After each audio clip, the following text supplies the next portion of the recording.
Grace Ames, the Communications and Membership Manager with MOA, and I'm here with Neil Monning. I'm the Urban Ag and Small Farms Program Manager for Boone County Soil and Water Conservation District. And this is the Farm Gate Journal, our podcast and our resource to help farmers at that farm gate level. What's really happening on your farm, we're going to find the answers for you. And we're going to start out season 1 with really diving into what the USDA is, why you would want to get involved, how you do that, and different ways in which to approach it, and we'll keep going from there.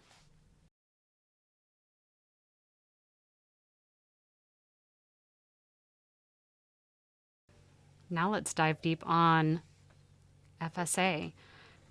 So, Farm Service Agency, it's farm numbers, it's records, it's first visits, it's all of those things. And with this episode, what we want to do is really make FSA approachable and less scary. It's something that I know in my conversations people don't know about, and then if they do, they are intimidated by going or frustrated by the first visit if they have gone. So let's first talk about what are the services.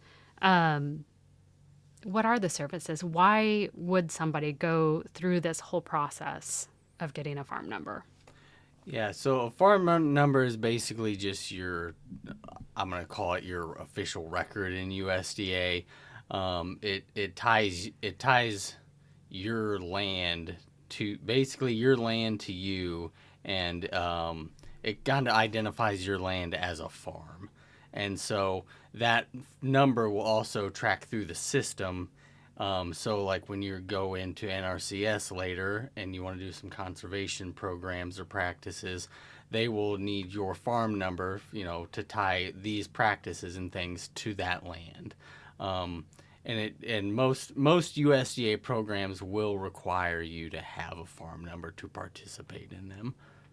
Okay. And so, I know you keep talking about like other places, like when you walk into NRCS office or any program, but through FSA, you can get organic cost share, you can get microloans. Sure. Other things. Is there anything I'm missing with that? Yeah. So they do disaster assistance. They will do different things. So like say you have bees, if you have what's called ELAP, ELAP, and I will have to look that up, what that stands for. But that is something that is like a disaster assistance, kind of like an insurance for, say, your bee colonies if they're lost to some like weather event or even disease, like a disease-related colony collapse disorder. Those type of things. If you have your colonies on your farm registered through ELAP, then they will reimburse you a certain amount for your loss. Okay, so after recording, I looked this up. It's the Emergency Assistance for Livestock, Honeybees, and Farm-Raised Fish. So this covers specific losses due to disease, certain adverse weather events, and other qualifying conditions affecting livestock, honeybees, and farm-raised fish. So there's disaster assistance program, like you said. There's different kinds of loans. There's farm storage facility loans. So if you're looking for, say, cold storage, a lot of these specialty producers and things are interested in cold storage. Well, that's something like NRCS wouldn't pay for, but FSA, you could get a loan through them to get cold storage. There's also operating loans, so they can help you do things like that. I've even heard, and I haven't had anybody do this one as far as I'm aware of, but there's like conservation loans. So say the practices that NRCS is doing, because they are cost share, they're not a grant. A lot of people think they are grants, but it's a cost share program. So they will reimburse you for the work you're doing a certain percentage. But there is still some money that's going to come out of your pocket to implement those practices. Well, through FSA, like with this conservation loan, you might be able to get money to help you fund that part of the practice if you don't have that up front. If these are loans, are these different rates, or would somebody go to a bank first and then FSA, or is this in place of going to a traditional? I believe you have to try first to go to a bank, another lender, because they don't want to take business away from like what a bank would do, or a farm credit union, something like that. That might. But if you have not been able to successfully get those lines of credit, then that's kind of what FSA is also there for. And as far, I don't know how they set their rates, but I know usually when you go into the office, there's usually a whiteboard kind of up somewhere that has the different rates for different loans up on the whiteboard. So I'm guessing they change quite regularly, but it'd be something you could just call in and see, hey, what's the farm storage facility loan going for these days? That's a great. And I know of people who have even purchased more land to farm on at fairly low rates through FSA when they couldn't secure a loan elsewhere. Okay, so all sorts of reasons someone might go. Your farm number, we talked about what that does and why it matters. But before you go into that FSA office, what sort of things do I need to bring with me? Is it, my firstborn child and my social security, my dog, what items do I need? You definitely need to bring your firstborn child, the deed to them.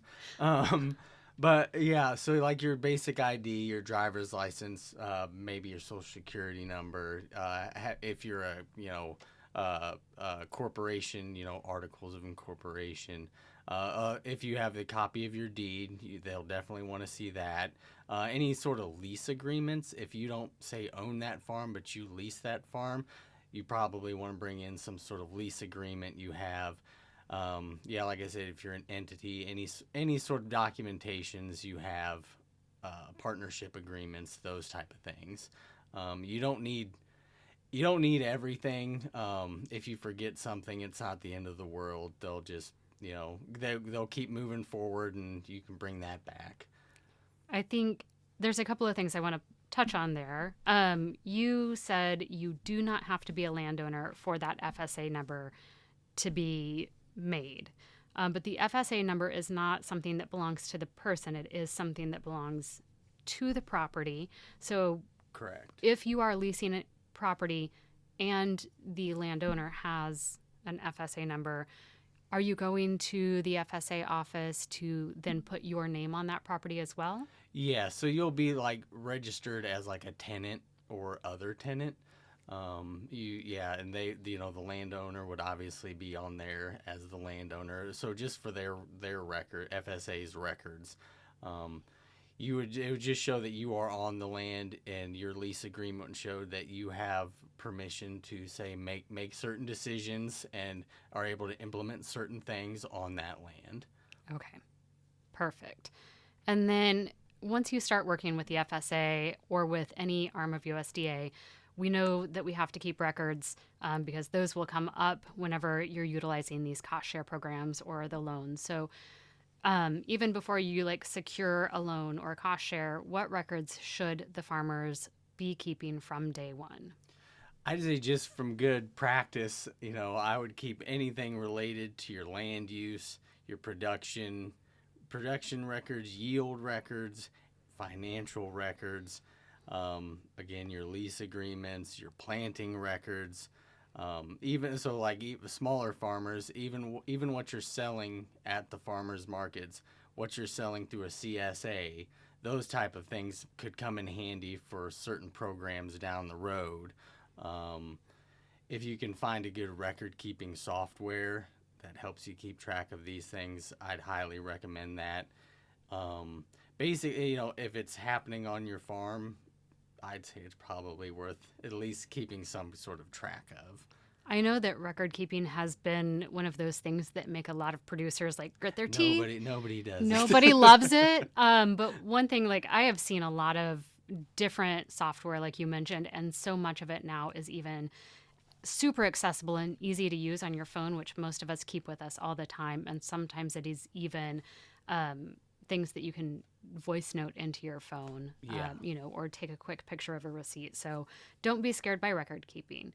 No, and another one I just thought of as you were saying that was, say for NRCS, if you're applying for irrigation, they would want to see a past record of that you were irrigating in the past on, say, a garden or a field or something like that. So even practice records, things like that would be great things to keep.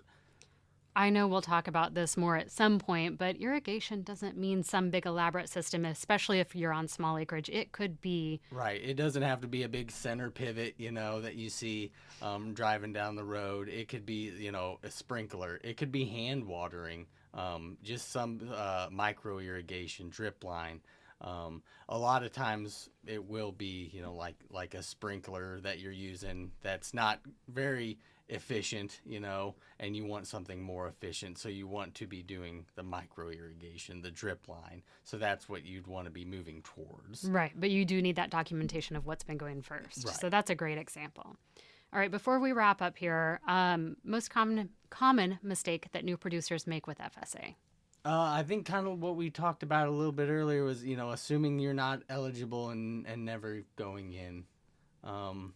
I think that's great. Super small acreage or less than an acre, right? You're eligible. And then one tip to make the process smoother. That's the thing I keep harping on is calling in and setting an appointment before you go in. Oh my gosh. We haven't touched on how to find the FSA office number. You can Google that information. There's a website. Right. We'll post it in the show notes. But there are spaces where you can find the FSA office in your county. So to make the whole process smoother, we'll drop that link in the show notes, but always call first. Right. And farmers.gov is a good place to go for that type of thing. And something I didn't mention was farmraise.com has a really good FSA hub that has loads of information on how FSA works. They even have examples of forms you're going to need when you go there. And so I recommend definitely looking at farmraise.com and checking out their FSA hub. I think that's great information. So we'll drop both those in the show notes. And again, don't be scared to reach out to FSA. Thank you so much, Neil. This has been Farmgate Journal with Neil and Grace.